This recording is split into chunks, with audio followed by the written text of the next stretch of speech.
Assalamualaikum warahmatullahi wabarakatuh, sahabat semua. Bayangkan, seseorang yang wajahnya berseri-seri saat melangkahkan kaki menuju masjid. Ia selalu berada di saf pertama, tak pernah meninggalkan sholat 5 waktu, bahkan menambahnya dengan sholat sunnah yang panjang. Dari luar, semua orang memandangnya sebagai sosok alim, orang saleh yang hidupnya penuh ibadah. Namun, siapa sangka, di hadapan Allah, sholatnya justru menjadi sebab ia dilemparkan ke dalam neraka. Mengapa bisa begitu? Bukankah sholat adalah tiang agama? Bukankah Rasulullah SAW bersabda bahwa sholat adalah amal pertama yang akan dihisab di hari kiamat? Tapi ternyata, sholat bukan hanya tentang berdiri, ruku, dan sujud. Sholat bukan sekedar gerakan tubuh, melainkan ikatan hati dengan Allah. Dan jika hati itu kosong dari ikhlas, kosong dari takut kepada Allah, maka semua gerakan itu bisa hancur seperti debu. Saudaraku, Rasulullah SAW pernah menceritakan tentang seorang wanita yang rajin sholat, rajin puasa, rajin sedekah, tapi mulutnya suka menyakiti tetangganya. Apa kata Nabi? Ia di neraka. Hadis ini bukan dongeng, bukan cerita karangan, tapi peringatan keras bahwa ibadah ritual tanpa akhlak hanyalah kehampaan. Maka, mari kita renungkan bersama. Jangan sampai kita senang sholat, tapi tetap berbuat zolim, tetap sombong, tetap sukaria, hingga sholat itu menjadi saksi yang menyeret kita ke neraka. Inilah kisah yang akan membuka mata hati kita. Sebelum kita masuk lebih dalam, dukung terus dakwah ini dengan subscribe, tekan tombol like, dan jangan lupa tulis di komentar dengan semangat penuh iman. Allahu Akbar. Sholat adalah ibadah paling agung. Disebut oleh Allah sebagai tiang agama, penopang yang menentukan berdiri atau runtuhnya bangunan keimanan. Setiap muslim diwajibkan mendirikan sholat sejak balik hingga ajal menjemput. Namun, saudaraku, tahukah kita bahwa tidak semua orang yang salat akan selamat di hari kiamat? Bahkan, ada yang sholat tapi tetap menjadi penghuni neraka. Allah berfirman dalam Al-Quran, "Bacalah apa yang telah diwahyukan kepadamu, yaitu Alkitab, Al-Quran, dan dirikanlah sholat. Sesungguhnya, sholat itu mencegah dari perbuatan keji dan mungkar." Quran Surat Al-Ankabut ayat 45. Ayat ini jelas memberi pesan bahwa salat bukan hanya sekedar kewajiban formal. Salat memiliki fungsi besar, menjaga manusia dari kemaksiatan dan dosa. Namun, bagaimana bila seseorang rajin sholat, tapi tetap mencuri, tetap berbohong, tetap memakan harta haram, tetap membuka aurat, tetap menyakiti orang lain? Rasulullah SAW bersabda dalam hadis riwayat Ibnu Majah, "Barang siapa yang salatnya tidak mencegah dari perbuatan keji dan mungkar, maka salatnya tidak menambah apa-apa kecuali semakin jauh dari Allah." Sungguh ngeri, saudaraku, betapa banyak manusia yang merasa sudah cukup dengan salatnya. Padahal salat itu tidak membekas sedikit pun dalam hidupnya. Ia berdiri di hadapan Allah, ruku, sujud, tetapi setelah itu lisannya kembali kotor dengan ghibah, tangannya kembali merampas hak orang lain, hatinya kembali dipenuhi iri dan dengki. Salat seharusnya membentuk karakter, melembutkan hati, membuat seorang hamba semakin dekat dengan Robnya. Namun ketika salat hanya menjadi rutinitas, sekedar gerakan tanpa rasa takut dan cinta kepada Allah, maka salat itu justru akan menjadi saksi di hari kiamat. Saksi bahwa ia tahu kewajiban, tetapi tidak pernah membiarkan salat itu menuntun dirinya menuju kebaikan. Perhatikan, Allah bahkan memperingatkan dalam Al-Quran, "Maka celakalah orang-orang yang salat, yaitu orang-orang yang lalai dari salatnya." Celaka, kata yang begitu keras. Allah tidak mengatakan celaka bagi yang tidak salat, tetapi bagi mereka yang salat namun lalai. Lalai di sini bukan berarti meninggalkan salat, tetapi lalai dari hakikat salat, lalai dari kehusyukan, lalai dari keikhlasan, lalai dari menjadikannya penghalang dosa. Bayangkan, seseorang salat 5 waktu, tetapi pikirannya sibuk dengan urusan dunia, hatinya sibuk memikirkan bisnis, lisannya sibuk menyakiti orang lain. Ia berdiri di hadapan Allah tetapi seakan tidak hadir. Apakah sholat seperti ini bisa menyelamatkan? Tidak, bahkan bisa menjerumuskannya ke dalam neraka. Maka mari kita renungkan, Jangan sampai kita menjadi hamba yang rajin sholat, tapi tetap bermaksiat. Jangan sampai kita menjadi orang yang bangga dengan salat. Tetapi salat itu justru menjadi sebab Allah murka. Karena salat tanpa kesungguhan, tanpa penghayatan, tanpa perubahan akhlak, hanyalah gerakan kosong yang kelak tak bernilai di akhirat. Saudaraku, satu hal yang sangat berbahaya bagi ibadah kita adalah rusaknya niat. Karena sholat adalah ibadah hati sebelum gerakan tubuh. Jika niat hati tidak lurus, maka meskipun seseorang sholat sepanjang malam, Allah tidak akan menerima sedikit pun. Allah Ta'ala berfirman, padahal mereka tidak disuruh kecuali supaya menyembah Allah dengan memurnikan ketaatan kepadanya dalam menjalankan agama. Quran Surat Al-Bayyinah ayat 5. Ayat ini menegaskan bahwa ibadah yang diterima hanyalah ibadah yang ikhlas.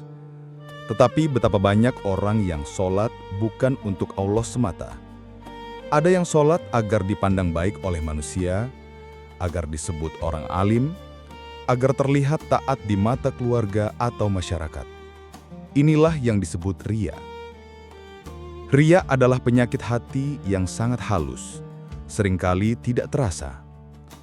Rasulullah Shallallahu Alaihi Wasallam sampai menyebut riya sebagai syirik kecil.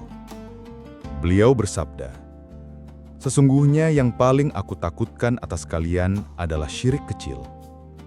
Para sahabat bertanya, apakah syirik kecil itu, wahai Rasulullah? Beliau menjawab, riya. Hadis riwayat Ahmad. Bayangkan, orang yang riya masih sholat, masih ruku dan sujud, tapi pahalanya justru sirna karena ia mengharap pujian manusia, bukan ridho Allah. Bukankah ini mengerikan? Allah juga memperingatkan dalam Quran Surat Al-Ma'un. Maka celakalah orang-orang yang sholat, yaitu orang-orang yang lalai dari sholatnya, yang berbuat riya. Quran Surat Al-Ma'un ayat 4-6. Celaka, ancaman keras ini ditujukan kepada orang yang sholat tetapi hatinya tidak ikhlas. Mereka sholat hanya untuk dipuji, bukan untuk taat. Mereka sholat demi dunia, bukan demi akhirat. Saudaraku, mari kita renungkan. Betapa banyak orang yang sholat tepat waktu di masjid, tapi dalam hatinya ada rasa bangga agar disebut orang solih. Betapa banyak yang berlama-lama ruku dan sujud, tapi hatinya berharap ada yang melihat lalu memujinya. Padahal Rasulullah Shallallahu Alaihi Wasallam bersabda, sesungguhnya Allah tidak menerima amal kecuali yang ikhlas dan hanya mengharap wajahnya. Hadis riwayat An-Nasai. Maka yang menentukan nilai sholat bukanlah berapa lama kita berdiri, berapa panjang bacaan surah, atau berapa banyak rakaat, tetapi seberapa tulus hati kita dalam menghadapkan diri kepada Allah. Ingatlah, orang yang sholat dengan riya kelak di akhirat akan dipanggil di hadapan manusia dan dikatakan, pergilah kalian kepada orang yang dulu kalian ingin puji dengan amal kalian di dunia. Lihatlah, apakah kalian mendapatkan balasan dari mereka. Hadis riwayat Ahmad. Sungguh, riya adalah api yang membakar pahala. Ia menjadikan sholat yang seharusnya jalan menuju surga, berubah menjadi sebab masuknya seseorang ke neraka. Maka mari kita bersihkan hati, luruskan niat, dan selalu berdoa agar Allah melindungi kita dari riya. Karena tanpa keikhlasan, sholat hanyalah gerakan kosong yang tak bernilai. Saudaraku, tujuan sholat bukan hanya menggugurkan kewajiban, tetapi membentuk hati yang lembut dan akhlak yang mulia. Jika seseorang rajin sholat, tetapi perilakunya tetap buruk, maka ibadahnya tidak akan menyelamatkan. Rasulullah Shallallahu Alaihi Wasallam memberikan peringatan keras dalam sebuah hadis yang sangat terkenal. Diceritakan kepada Nabi Shallallahu Alaihi Wasallam tentang seorang wanita yang rajin sholat malam, rajin berpuasa, dan banyak bersedekah. Namun lisannya suka menyakiti tetangganya. Maka beliau bersabda, dia di neraka. Hadis riwayat Ahmad. Bayangkan, seorang wanita yang ibadahnya luar biasa. Sholat malam, puasa, sedekah, semua amal yang besar di mata manusia. Tetapi, karena akhlaknya buruk, karena lisannya tidak terjaga, semua ibadah itu tidak bernilai. Inilah pelajaran penting bagi kita. Sholat yang benar harus melahirkan akhlak yang baik. Kalau seseorang rajin sholat, tetapi masih sombong, masih mencaci maki, masih zolim pada keluarga atau tetangganya, maka sholatnya tidak akan menolongnya. Allah Ta'ala berfirman, "Sesungguhnya beruntunglah orang-orang yang beriman, yaitu orang-orang yang khusyuk dalam sholatnya." Surat Al-Mu'minun ayat 1-2. Sholat yang khusyuk akan membentuk kepribadian mukmin sejati. Ia menjadikan seorang hamba rendah hati, sabar, dan penuh kasih sayang. Tetapi sholat yang kosong dari kekhusyuan akan hanya menjadi formalitas. Orang itu berdiri, ruku, sujud, tetapi hatinya tidak berubah. Saudaraku, sholat bukan sekadar kewajiban, tapi sebuah cermin. Kalau sholatnya benar, akhlaknya akan indah. Kalau sholatnya rusak, akhlaknya pun rusak. Rasulullah SAW bersabda, "Barang siapa sholatnya tidak mencegah dari perbuatan keji dan mungkar, maka sholatnya hanya menambah jauh dari Allah." Hadis riwayat Ibnu Majah.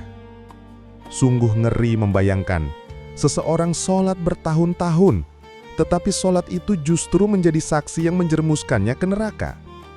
Maka jangan hanya bangga dengan sholat kita. Mari kita lihat, apakah sholat itu membuat kita lebih sabar? Apakah sholat itu membuat kita berhenti dari dosa? Apakah sholat itu membuat kita lebih baik kepada orang tua, pasangan, anak-anak, dan tetangga? Jika tidak, berarti sholat kita masih sebatas gerakan jasmani tanpa ruh. Padahal Allah tidak butuh pada gerakan tubuh. Yang Allah inginkan adalah hati yang tunduk dan jiwa yang bersih. Saudaraku, mari kita perbaiki sholat kita. Niatkan hanya karena Allah. Hadirkan rasa takut dan harap, serta jadikan sholat sebagai benteng yang menjaga akhlak kita. Jangan sampai kita termasuk golongan orang yang sholat, tetapi tetap masuk neraka. Saudaraku, sholat adalah cahaya yang seharusnya menerangi hati, menuntun langkah, dan menjauhkan kita dari dosa.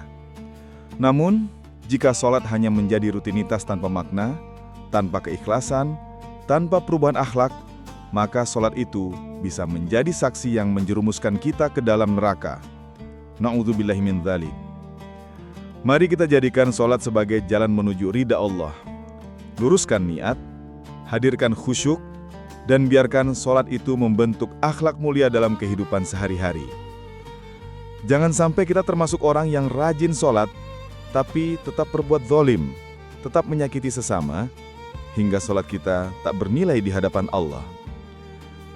Semoga Allah memberi kita kekuatan untuk memperbaiki sholat, membersihkan hati dari riyak, dan menjadikan ibadah kita sebab datangnya rahmat dan surganya. Sebelum berpisah, jangan lupa dukung dakwah ini dengan subscribe channel ini, tekan tombol like, bagikan ke sahabat-sahabatmu, dan tuliskan di kolom komentar dengan penuh keyakinan, Allahu Akbar. Wallahu alam bisawab.